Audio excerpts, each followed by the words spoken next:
Out and asked if you had read the indictment. You said you read it word for word, page for page, right? I did. I keep up. I love Jackson. Even though they've not been in court and they've not been found guilty, it's just an indictment at this point. They don't see it. My first statement was, think of your family. Think about your family. Put your family first. I never thought in a million years we would have been put in the situation that we were in. Never. Because we went through our whole career doing the right thing. It's utterly ridiculous to me. Utterly ridiculous. Utterly ridiculous.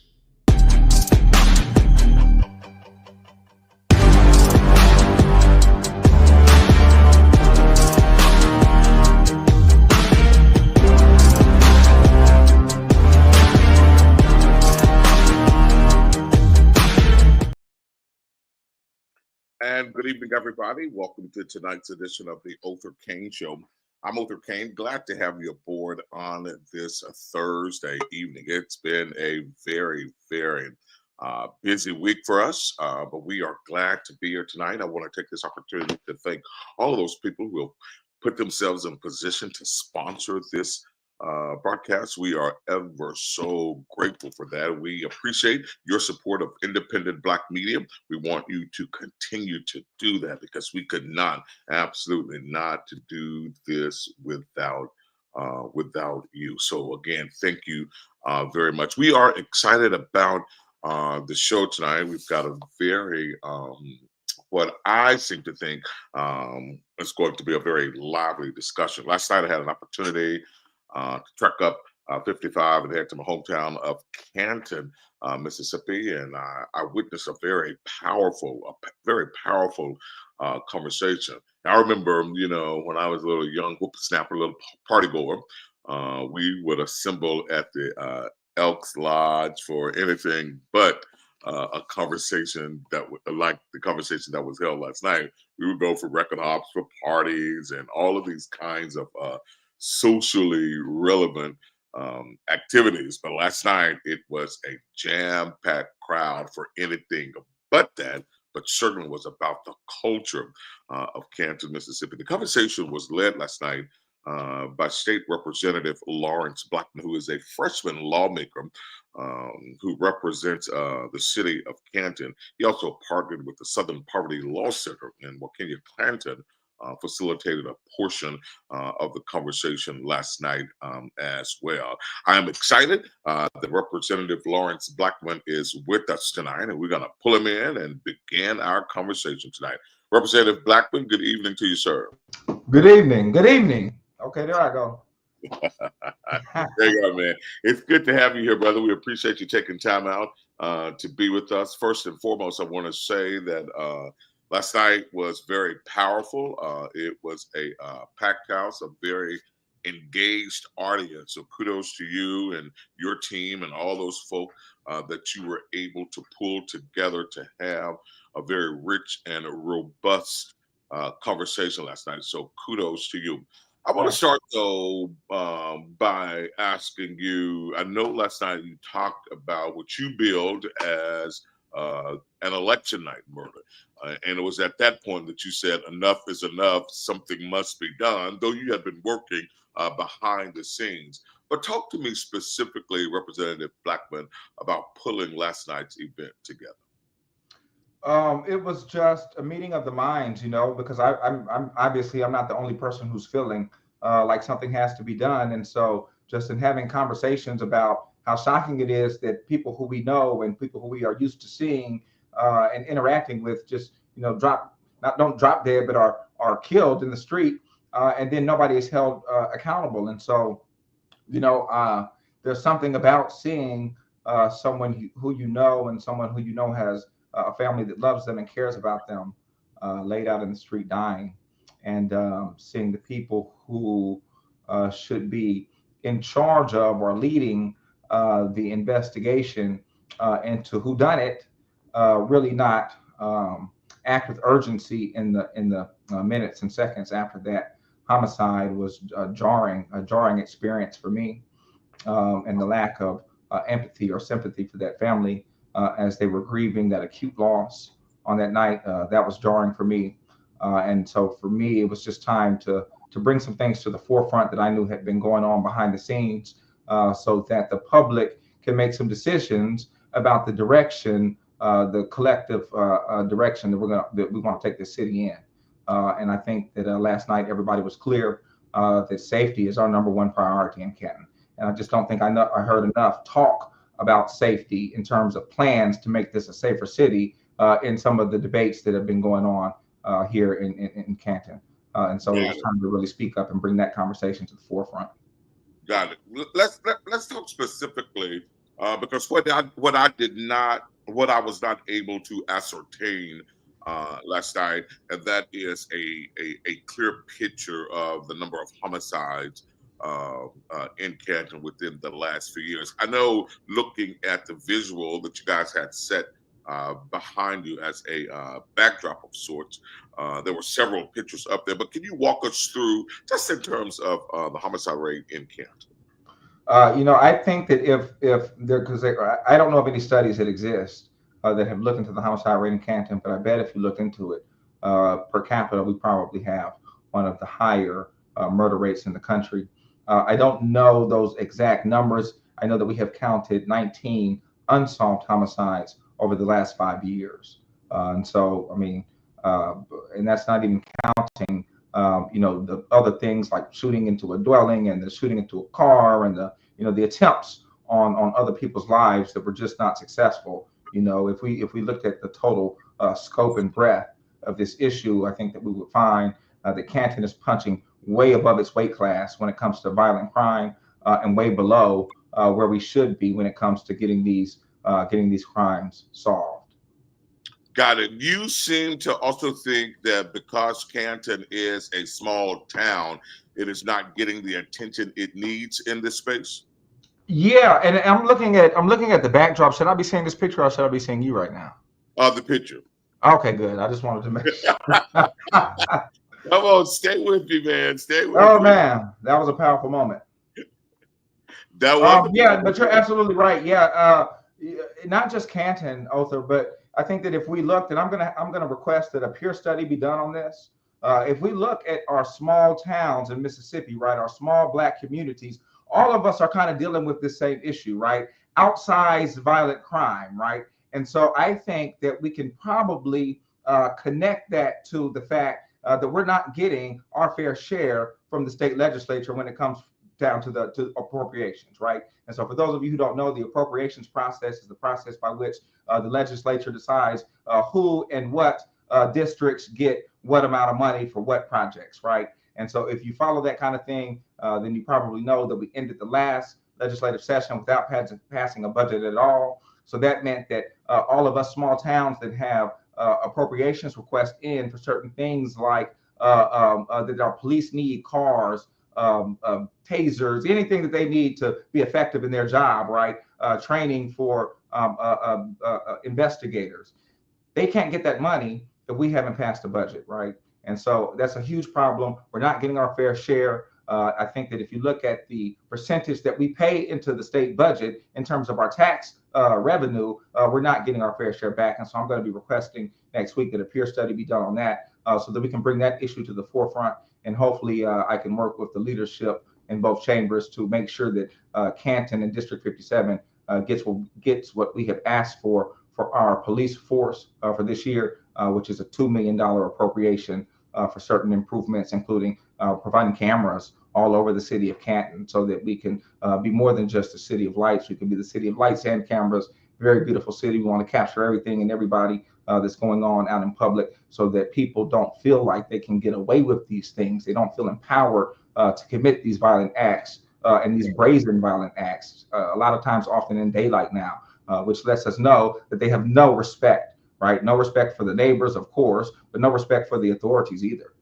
Got it. Listen, I want to shift because you talked about appropriations. You talked about your requests for, from the legislature. But I want to know specifically about your outreach to Canton's police chief. This is his jurisdiction, right? And so I want to know, prior to this town hall, what has been your outreach efforts or your motive apparatus in terms of communicating with Police Chief Othor Brown?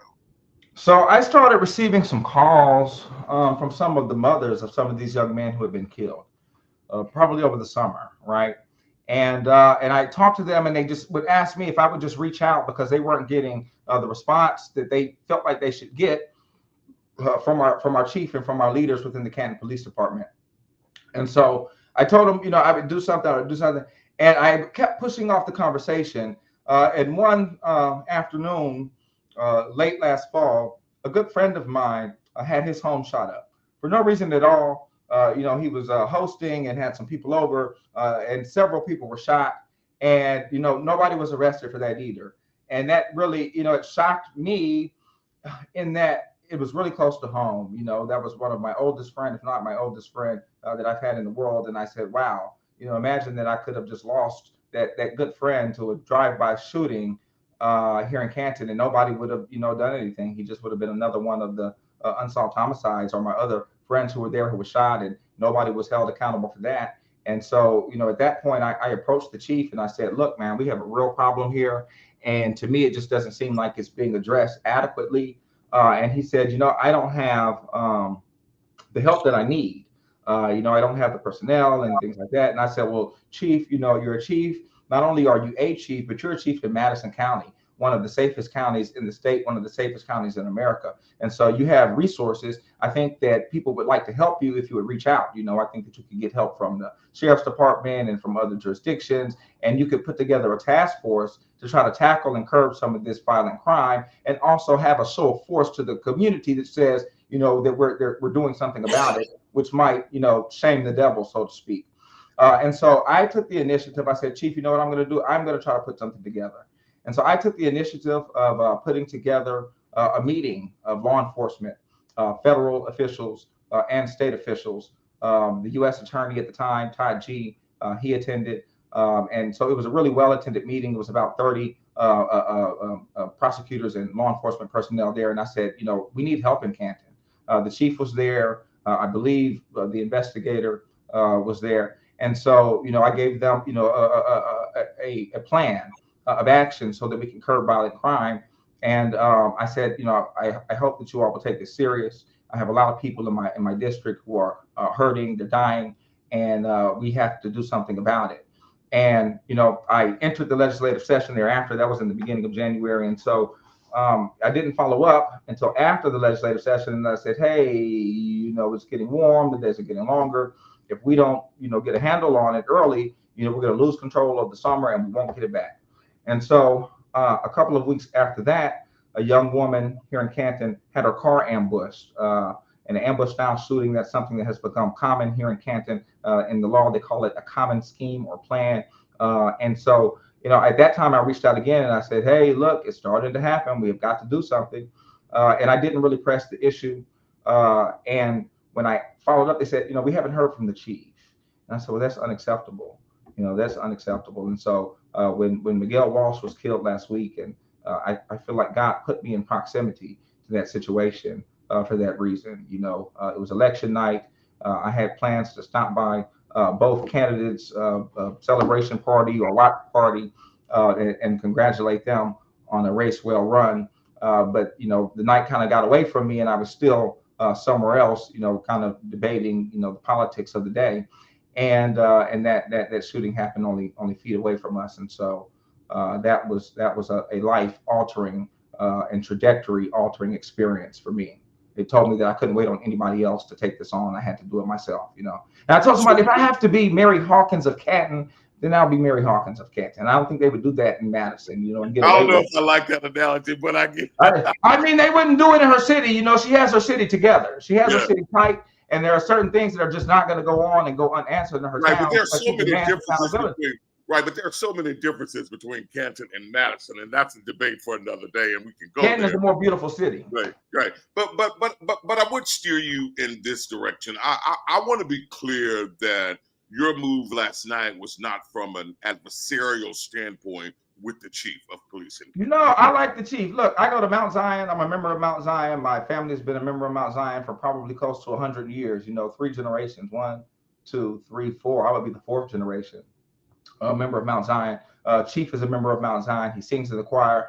I believe him to be a good person, but he's not meeting the moment, just to be frank. And as for me as an elected official, you know, if I ever begin to let the people down, if I'm not meeting the people's expectation, then I would want somebody to call me out. You know, I would want somebody to call me out. And so, you know, it's not personal, it's business, and even more important than business is safety.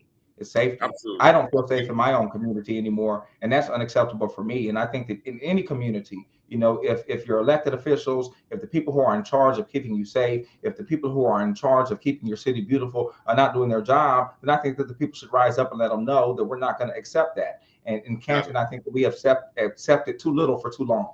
Got it. Now, the assistant police chief was there for a while yesterday, and I reached out to him today, and I was unsuccessful in connecting with him. But he was there for a minute last night. As far as what I heard you say, I did not see him. But when I did see a portion of his interview on Channel 16, he talked about looking at those pictures and being able to make the determination that they weren't from Canton. That was so strange to me. That was so strange to me. Such a lame excuse, you know. But that is the type of things that I've been hearing behind closed doors. These kind of excuses that really don't amount to much. You know, there's no excuse for some of these things, and even trying to make an excuse for it seems really bad. At some point, you have to just own up to it and say, "Well, hey, you know, maybe we dropped the ball, but we'll change course." But the fact that excuses are always being made lets me know that, you know, maybe they're in denial a little bit about their performance, and while they're in denial, people are dying. You know, you had 3 very powerful ladies on the panel with you last night, and each one had a story of their own. I mean, and those stories were absolutely powerful. The young lady that, well, for me, where I sit now on my left, she was probably to the far right if you look in the other direction. She talked about her mother dying and dying without getting justice for her grandson, and she felt that was probably, you know, something that helped drove her to the grave. The Hispanic young lady from the Latino community talked about 6-year-old Jason being shot while he was with his mom at a gas station. And a young lady in the middle talked about her son, you know, leaving the house and being ambushed and followed. All of them very powerful stories and powerful stories from the audience as well. Although Representative Blackmon with the common theme of justice not being served, right? Peace not being in the streets of Canton. How do you begin to rebuild that?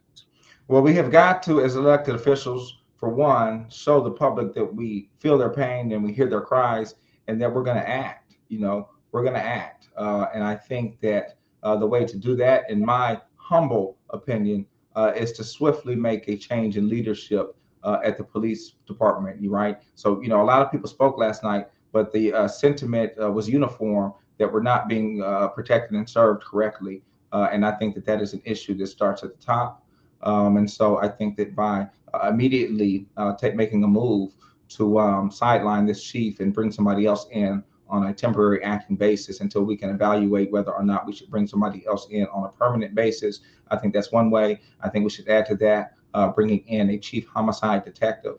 I have spoken to several really well-known and well-respected members of the law enforcement community here and around Canton and Madison County, and all of them have been more than willing to come on board if the Board of Aldermen will make the right move to do that. And so I'm going to make that presentation to the board next week on Monday. I will be joined also then by some families of some of these victims of these unsolved homicides, and then we're planning a sleep-in beginning on Tuesday afternoon at 4:30 at City Hall. And I propose that we don't leave until we get, first of all, some answers and some action.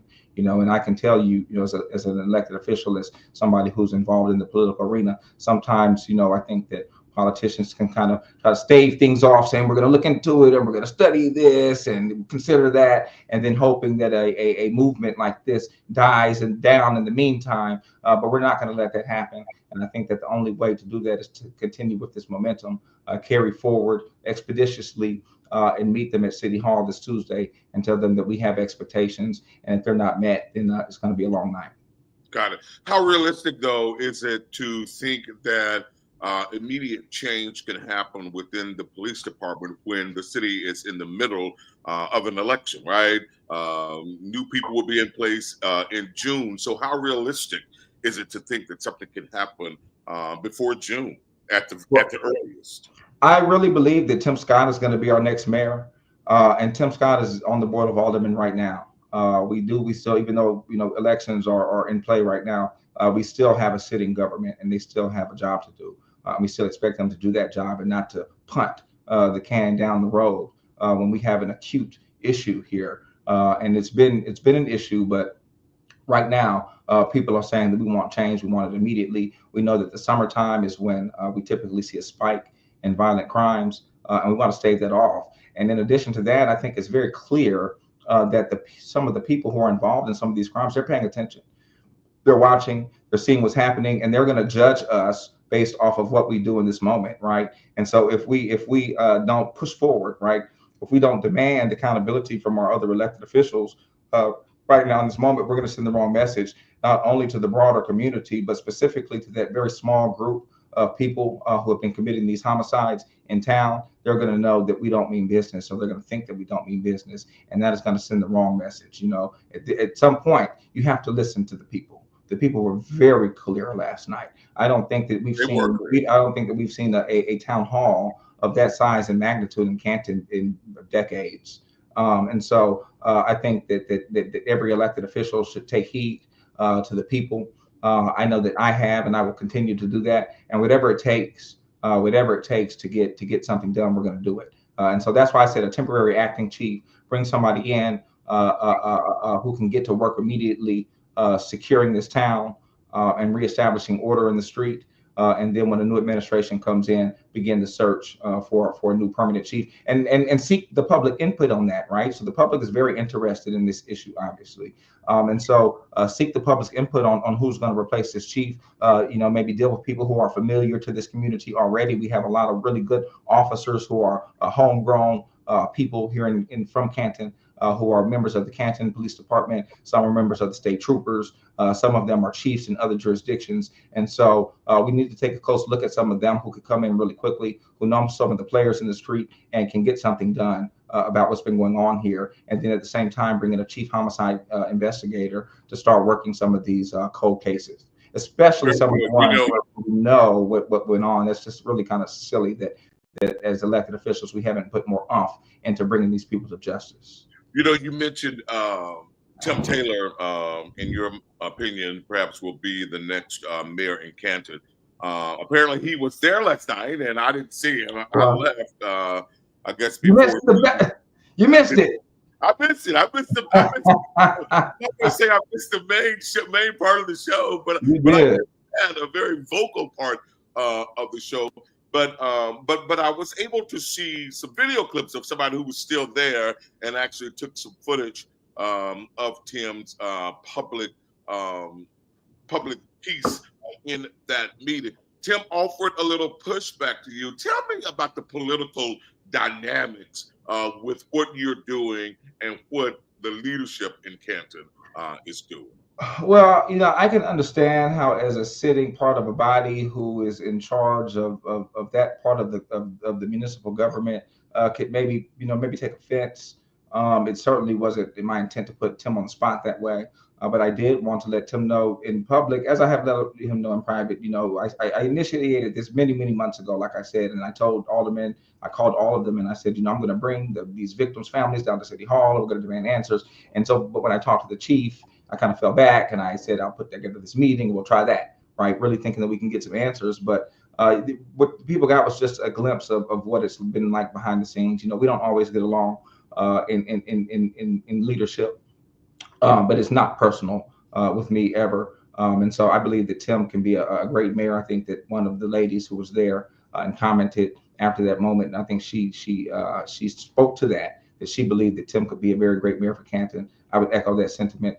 Tim and I have gotten along great in the past. We've had conversations about this in the past, as he mentioned last night, and I'm not upset about that. I think that we were all very passionate about this Right. issue, and I think that's a big From the clip that I heard, from the clip that was sent to me that I heard, I don't know the situation in its full context, but from the clip that I was able to see last night, he was pushing back on you're trying to frame him or position him in a certain light. What light was he pushing back on? Yeah, I was just telling him that we're going to be there on Tuesday and we're going to be watching what everybody does, and we want to know what side are our aldermen on. My fellow elected officials, are we on the side of the community or the killers? I mean, I think that's what this moment is about. And so what I really would have liked to have saw was him address those families in that moment, right? Address the room, not address me. I'm just one person. We can talk on the phone later, but this is an opportunity for us as elected officials to let the public know, in front of all of these people, in front of all of these cameras, that we hear them, we feel them, and that we're going to do something about it. And so, that was a little bit of a missed opportunity, but it's not going to be too late. We'll be there Tuesday, we'll be there Monday. And so hopefully Tim and I can get on the same page about moving this city forward and come together for the betterment of Canton. Representative Blackmon, what are you expecting from the Board of Aldermen in Canton? So the first thing I'm asking is, again, that if he has not resigned by that time, that they remove the chief, or at least put the chief on suspension or inactive duty, or demote him from the chief to a beat officer or a desk job. And this is not beating up on the chief behind his back. He's not hearing this from me for the first time, even though he may be catching some of this stuff that's been going on this week. Him and I have had this discussion before in private, and it is not personal at all. But I know way too many people in the last 5 years who have become victims of homicides, people who have been murdered, and nobody has been held accountable. It is mind-blowing, and we must not normalize that level of callousness, that level of evil, and that level of violence in our community. We have got to stamp it out. We have got to call it out. We got to shine a light on it, and we have got to shame the devil. And we've got to hold these people accountable, quite frankly, and I'm committed to that.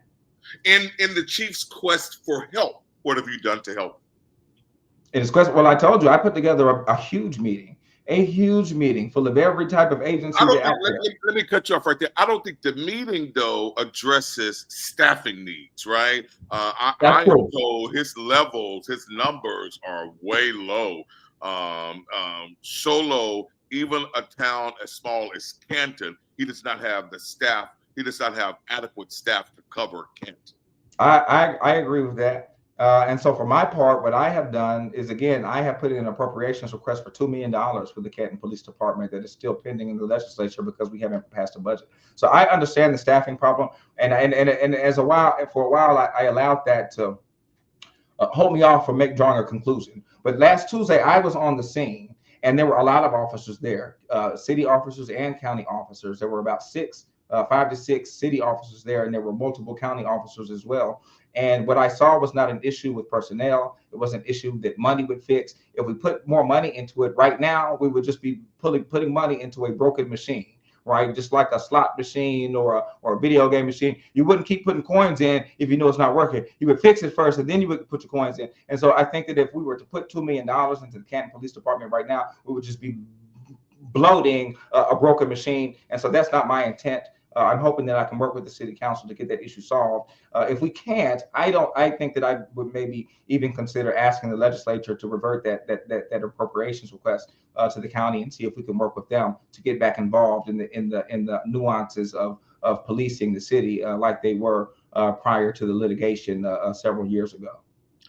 Rob Nichols, my cousin, is asking, is Jay Bird using his county partner since he's a low staff? Well, again, the low staff thing was the answer that I got 6 months ago, which led me to suggesting putting together a task force, which led me to putting together that meeting along, but no task force was put together and no effort was put forth. And so the word out there, I've been meeting with a lot of law enforcement officials lately, trying to, gauge their temperature on this. And the word is that Jay Bird will not accept nor ask for help. Wow, wow. Last night, and I'm sure you can hear it from the stage, but sitting in that audience and being able to hear the whispers and the private conversations around me. That front row was talking. The ladies to my left were talking. The ladies behind me were talking, and they were all grieving, and they were all crying out for help. Mm-hmm. But there is also a serious space of distrust between those citizens and law enforcement in Canton. And one of the things that you said last night is that you've got to reinvigorate that trust, rebuild that trust, re-energize trust in that space. Realistically, how do you do that?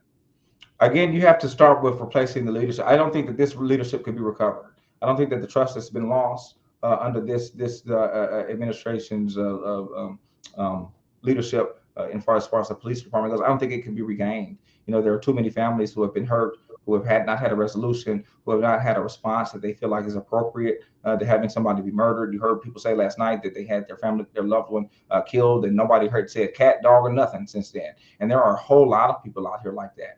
Not to include those who have been victims of aggravated assault and attempted murder, who haven't heard from a police since the day it happened. Somebody spoke to that on one of the posts on social media. And so I don't think that this chief and assistant chief could ever regain the trust of this community, unfortunately, when it comes to law enforcement. And so for that reason, I think that the Board of Aldermen need to act immediately next week and move to replace this leadership.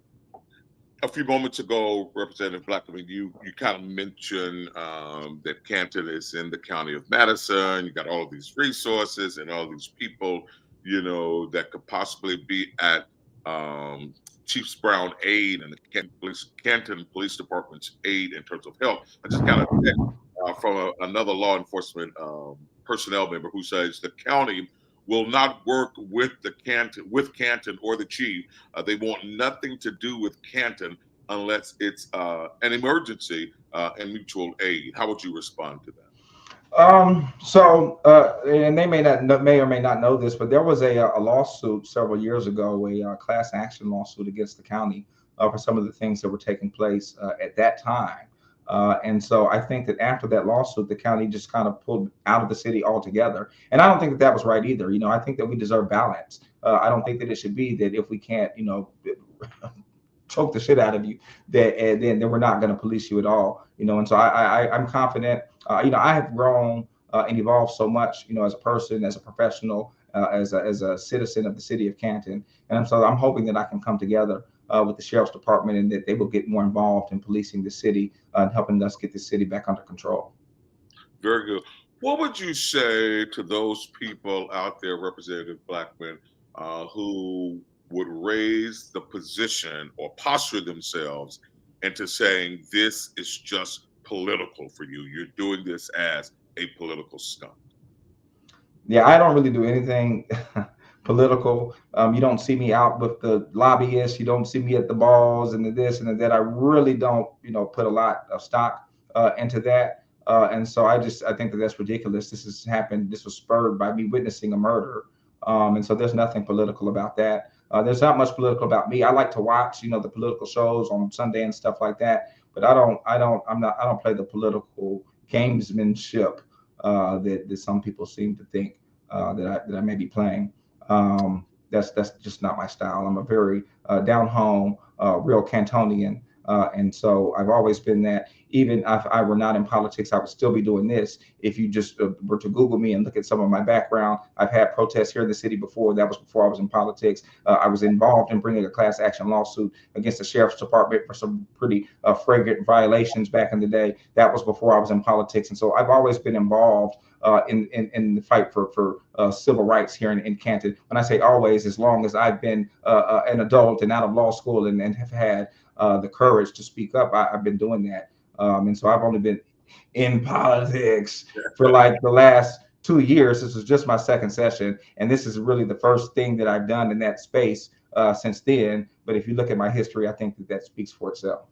Absolutely, absolutely. And so I know last night was not a one shot in this space. I know you are creating, and those that are with you and working along with you and pushing this, you're pushing it into a movement. So showing up at City Hall on Tuesday, what's next?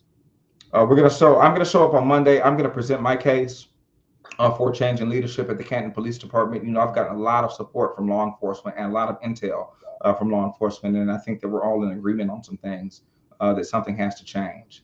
But in addition to that, I'm going to be reaching out to Attorney General Lynn Fitch. I've already written her letter. I'm kind of working on it and, you know, shaping it up, but I'll release that publicly next week as well. I'll be sending her a letter asking her to step in and help to investigate some of these cold cases using some of her resources, but also investigate any irregularities in these investigations within the Canton Police Department. What does the district attorney in Madison County, what role does he play? I would say that we probably have the best district attorney's office, certainly one of the best district attorney's offices in the state of Mississippi. Certainly Scott Cologne up in Oktibbeha County, they're very good. And up in Forest County. I'm glad you called Scott's name, because I was going to say, wait a minute now. Yeah, I know Scott. They're great. In Forest County, they're very great. But here in Madison and Rankin counties, I think that we have some of the best and most well-run and well-managed district attorney's office. They're very committed to justice. They are not the holdup here at all. I can say that. And I think that if we could get them what they need, they would move with haste to prosecute these offenders. You know, I did have an opportunity to have a conversation with a couple of members of the Hispanic community last night, and I know everybody is scared, right? I know these are frightening times, and people, and you alluded to the fact that you've been asleep in your bed and you've had to jump to the floor, right, to take cover. But in talking to two young ladies last night, they feel as if they are being targeted, and they are really, really, really afraid. And I really like how the lady that was on the panel last night, she said, you know, I get drunk too. You know, I drink beer and I get drunk too. But specifically speaking to that populace of people, what kind of words would you give them about being in this space? They are absolutely welcome in this community. I think it's so good that they have chosen to take root in Canton. They make this a more vibrant community. They're buying some of these dilapidated properties and fixing them up, and they're opening businesses and contributing to the tax base. And I look forward to getting more of the Hispanic community into leadership positions in Canton. Maybe get some on the police force. Maybe get some of them on the board of aldermen and into our politics, so that they can be looking out for their community's interests as well. But I love the Hispanic community. And I am going to continue to work on their behalf, just like I'm going to work on everybody else's behalf, and to get justice for them and their families as well. And we're going to do everything that we can do to make sure that our Hispanic community is protected.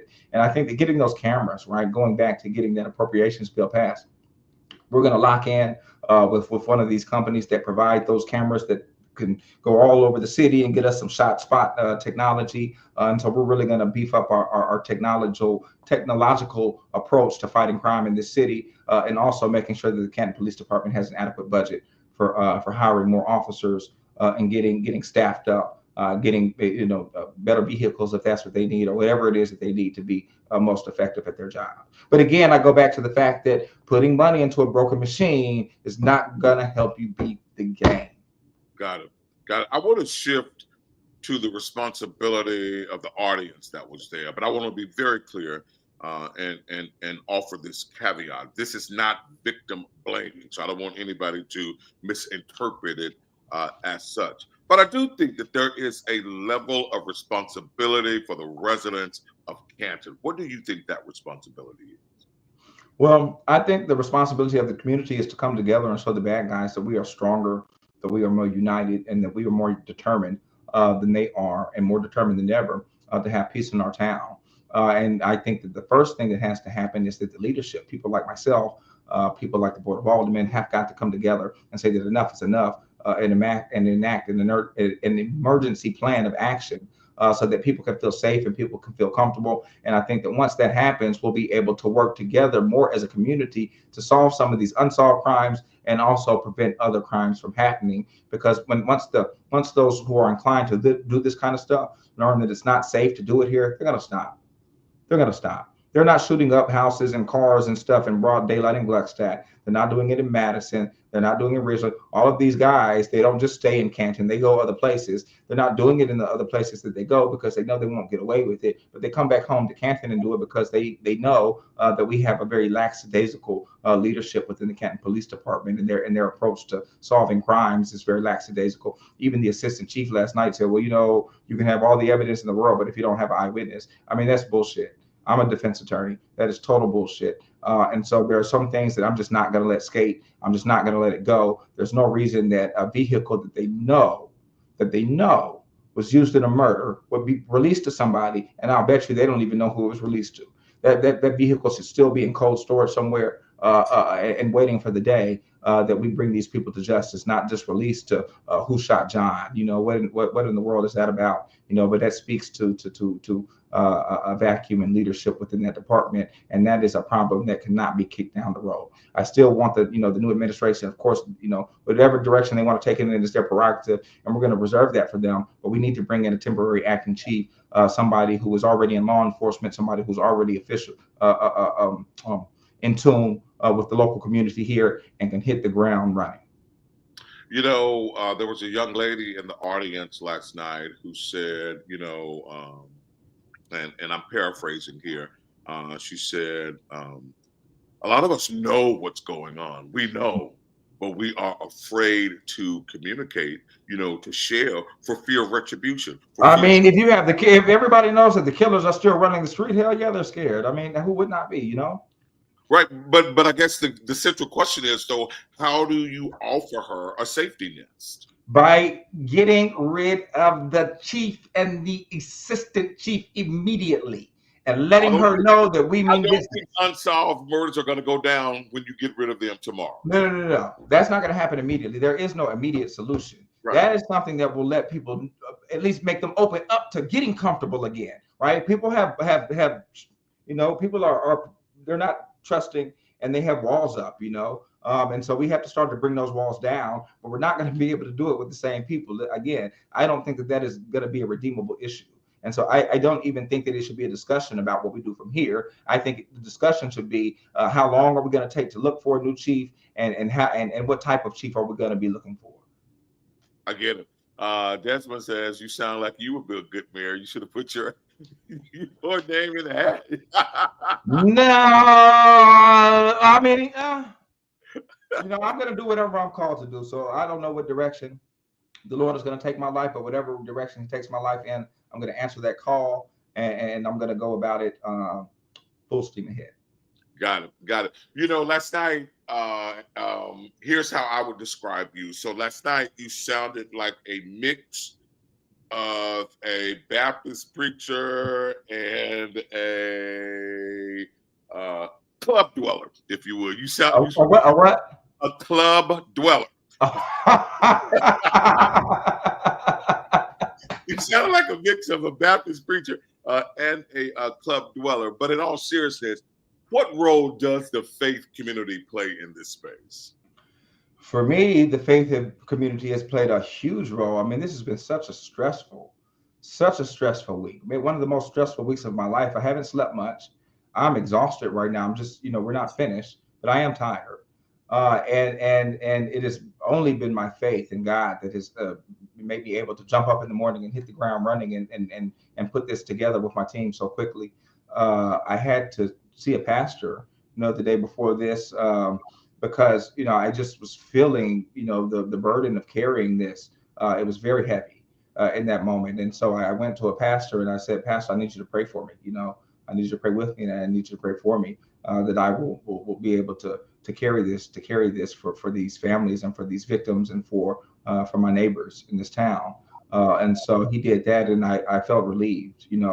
I felt relieved immediately, and I meditated all yesterday on the Lord, and I think that it's him, right? I'm just a vessel, Whatever direction he points me in, I'm going to do it. I'm not going to move in fear. I'm willing to stay at the Capitol until the next Tuesday if I have to. And so I'm asking that people come in shifts. I know that some people work at night. When you get off, come in between your shifts or whatever, and I'll be there the whole time. And anybody else who's able to, I'm asking them to join me the whole time. And let's really demand some accountability, not just talk.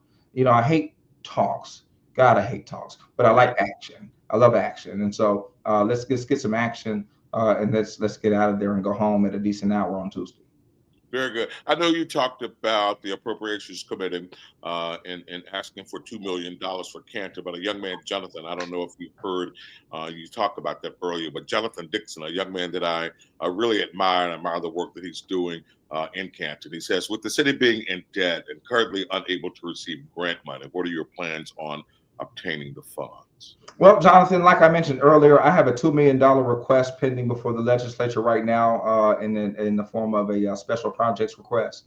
And so I'm going to, in addition to sending a letter to Lynn Fitch, I'm also sending a letter next week to Speaker Jason White, urging him to pass that appropriations request and not make it a penny short of the $2 million that we're asking for, because we need it. Canton didn't get anything last year in appropriations from the House, and I just think that's unacceptable. We have every member of the House that at least get $1 million out of the appropriations process every single year. We all go there, we all participate in the lawmaking process, and so to send a lawmaker home to their district without nothing is not something that any legislator should experience. And you should not wonder if you're going to be able to bring something back home to your tax-paying constituents from the budget. That should always happen, at least a minimum of $1 million. So I'll send that letter off to the speaker next week. Representative Blackmon, it takes a lot of people to do this work, right? It takes a lot of people. A lot. You cannot do this by yourself. I was happy to see some of the partnerships that you formed in this space, particularly with the Southern Poverty Law Center. I was really happy to see a fellow Cantonian, Othor Cain, in the space. And I was happy to see the attorney who also serves on the school board there. Right. In this space. Tell me a little bit about your outreach to other partners. So I worked with the SPLC at different times, and Othor Cain is great.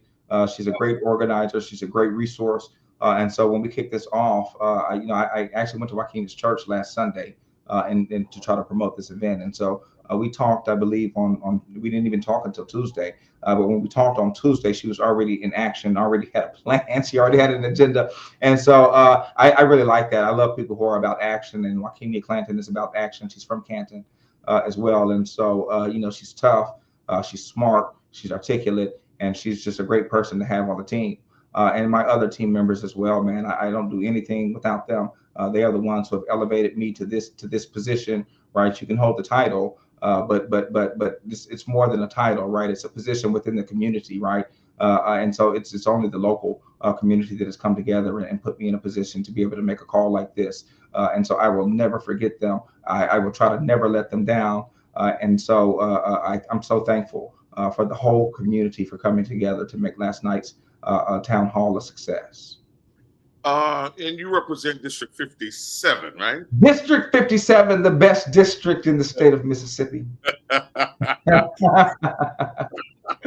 don't know. Justice would beg the difference. He would say, I bet he would. Justice is a fellow Howard graduate, and so I know what Justice is going to bring to the table. You know what I'm saying? That's my guy. Justice is my guy, man, without a doubt.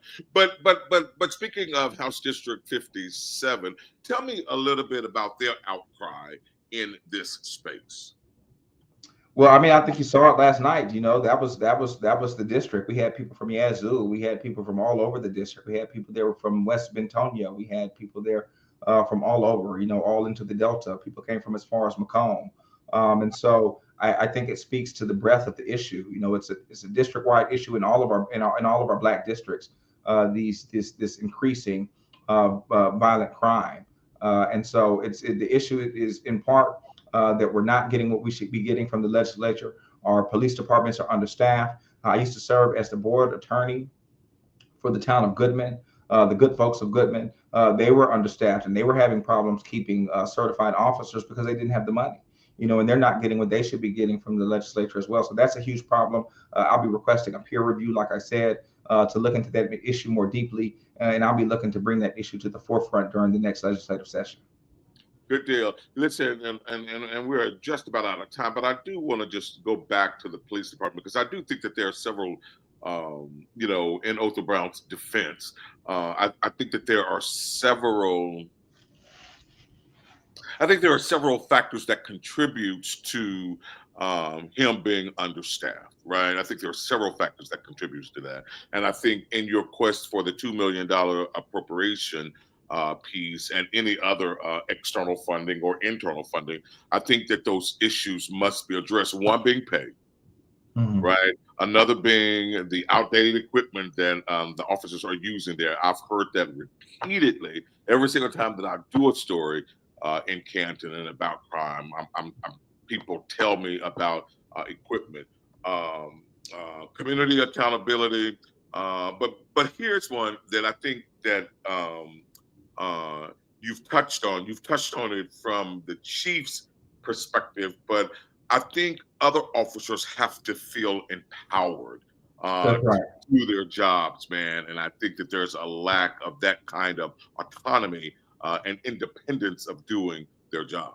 I think that we heard some of that last night in some of the comments from people, and I would agree with that. I think that too many of our junior officers have not been empowered enough. They haven't been trained to the degree that they should be trained to. They haven't received the support and getting the education to further their career in law enforcement that I think that they should be getting. And so one of the other things that we'll be asking the Board of Aldermen to do is to set funds aside, maybe from this $2 million appropriations, to send some of our officers to get training in forensic science, so that they could be better at collecting evidence when in the crucial early moments after these things happen, making it much more likely that these cases will be solved. And so I think that that's how you empower your junior officers to be the best that they can be and be the most effective officers that they can be in the streets. Very good. Representative Blackmon, I appreciate you being here tonight, man. I appreciate your leadership. I appreciate your stick-to-itness attitude and not being deterred no matter what is thrown your way. I would give you, though, an opportunity to make a final appeal and talk about next steps collectively, how people can plug into this work. So, we can't lose this moment. Like I said, it's so important that we send the right message to the community, which is that we will not be deterred, we will not be bullied, we will not be silenced, we will not be intimidated, and we will not back down, and we will not stop until we get the answers and the actions that we are looking for, that we deserve, and that are long overdue. But the only way that we can do that is if we continue to march forward. Last night was great, but it was only step one. Step two will be Monday, when I will be before the city council, or the Board of Aldermen rather. And I'm asking anyone who is able to join me there so that they can bear witness to this. And not only that, people who would like to share comments with the Board of Aldermen. Specifically, I'm asking for family members of these victims of these unsolved crimes who are able to come out, that they come out on Monday. That is the day to give comments to the board. Let me know before close of business tomorrow, so that I can make sure that you are added to the Board of Aldermen's agenda and are able to speak on Monday. But we have got to continue this with the same intensity that we did last night into next week on Monday and Tuesday, so that we can have the best shot of getting the best outcome possible out of this moment, and letting the wrongdoers know who's in charge in the city, that they have no authority in this city, and that we are taking the streets back to the extent that they have taken them over. We're taking them back, and that we're not going to back down from that, no matter what they say. Just a piece of clarity. So Monday is the Board of Aldermen meeting, or Tuesday? So Monday is the work session. So they have a work session before they actually, do their voting and debating and things. And so they're going to have the work session on Monday, and that's when they invite the public to give comments on things during work sessions. So that's going to be Monday. It's going to start at 4:30. I will get there at 6 o'clock on Monday, but I will get there at 4:30 on Tuesday, which is the actual meeting where we will be asking them to take up the issue of safety in Canton and vote on certain things like change in leadership. Switching that up and taking some immediate action on this very acute, and it's both acute and long-standing, but it's a very serious issue that deserves our immediate attention and our immediate action. Very good. Representative Blackmon, sir, thank you very much for being with us tonight. Thank you so much for having me. You know, you are one of my favorites in this space. You are one of the people in the Democratic Party that gives it life. And so I appreciate you for all of your efforts. And, you know, I'll come on and be a guest anytime. Absolutely. Thank you, my brother. Certainly appreciate it. That's Representative Lawerence Blackmon. He represents House District 57 in the city of Canton. Again, last night was simply amazing. It was a jam-packed room. I enjoyed the energy, you know, not just from the panel and not just from the panel and that official piece, but to be in that audience and just to hear the outcry, right, and the support, and to recognize the real need there. It was absolutely amazing. This is great work. We are committed to telling the stories of Canton and making sure that there's some resolution and that peace is restored. So again, kudos to Representative Lawerence Blackmon for leading the way in that space. Next week, we'll talk to some folks from Clarksdale, Mississippi. You know, I'm not going to spoil it for you tonight, but for those of you who have not seen the movie Sinners, you need to get to the theater before Tuesday and see it. You need to get to the theater before Tuesday and see it.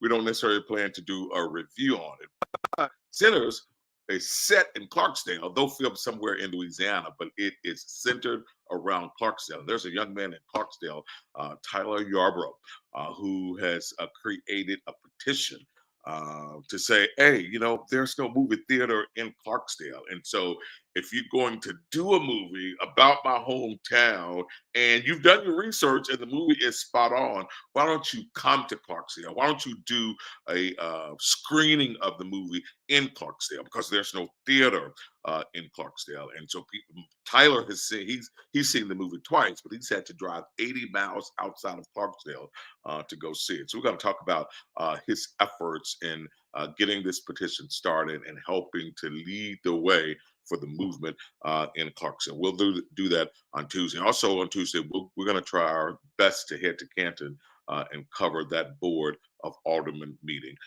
as well. That's our broadcast for tonight. Thank you all so very much for joining us. Remember, don't stop your support because we could not do this without you. We are committed to independent Black media, and we thank you for your support. Have a great night, everybody, and we'll talk to you again. And so our goal, it's Father's Day weekend. It's that Saturday, right? Our goal is to get in, have some good workshops, get a good lunch and an etiquette session at lunch, right? If we can grab hold of one young man, and if we can partner this young man with an adult male, right? We believe this day will be transformative because we believe this relationship can build and last. All it takes is one. All it takes is one. It takes absolutely just one. And so we need your support. We need your support. We need your support on recommending young men for this.